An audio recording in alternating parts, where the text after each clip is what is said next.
Hello, my name is James Cromwell. Back in 2015, I had the distinct pleasure of seeing a production of Annabelle Souter's play called Watershed in Toronto with her company, Porte, Parole, please forgive my French, which I found to be extraordinary. It's a very dynamic, very informing, um, uh, enlightening play, but it's also a piece of theater that's very relatable to by an audience. So it was an extraordinary production and very important. I met Annabelle and I asked her if I could read her other work, and she gave me a copy of Seeds, which I read. A wonderful play about a subject very close to me. Actually, they both are, since I am an activist involved in trying to protect the environment that we have. And one of the things that I noticed in the two plays, Annabelle is dealing with subjects that are not often dealt with in the theater. This is not agitprop theater. It's not even living newspaper. This is theater that combines a kind of journalism with a participation by everybody involved in determining what the truth is, as well as a drama, a narrative, which involves a story about somebody's journey as they begin to learn what our environment, what is happening to our environment, what we are doing to the environment, and what our options are. So I think of it as a combination between Bertolt Brecht and Clifford Odets.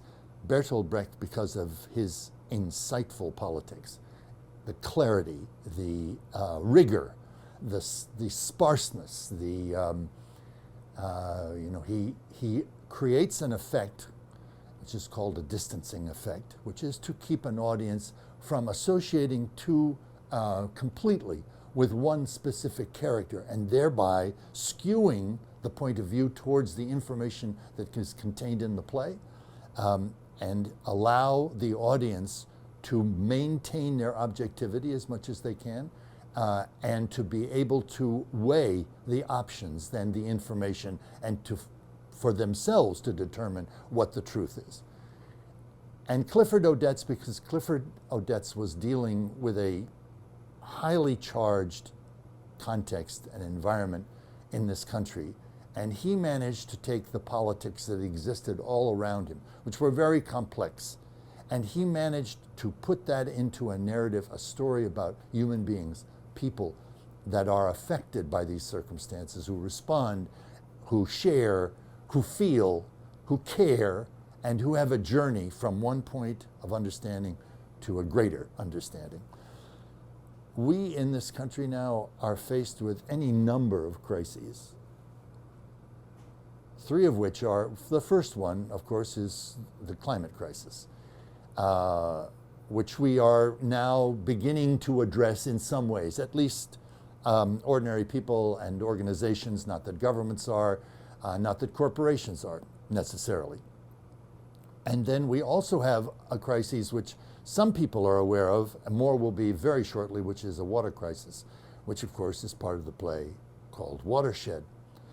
And we have another crisis which is going to be called food crisis, because if you know anything about what is happening in Syria, or if you know what is happening in Africa, you will see, and if you know what's happening in the United States, where greater and greater areas of agriculturally arable land are being gobbled up by industry and housing development, and we are losing the small farmer, which means we have to rely on large corporations like Monsanto and like Bayer, who have cornered the market because they have invested in the technologies, and they have limited not only our options, but they feel absolutely no responsibility. Now I'm editorializing, and that is what she avoids in the play.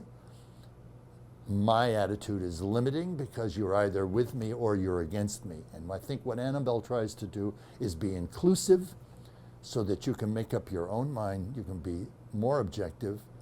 I'm deeply in this now, so I have a very strong point of view, but I understand that the food shed is incredibly threatened by large agribusiness and these petrochemical companies, which control not only the pesticides that are used, which are very injurious, but also the seeds, the very stuff of life from which our entire culture is dependent on for its survival. All three of the crises affect our survival. They're all interrelated, which is also part of the plays, I believe, because it's the connection that we have to make between one crisis, whether it's water, whether it's food, whether it's the climate, whether it's racial justice.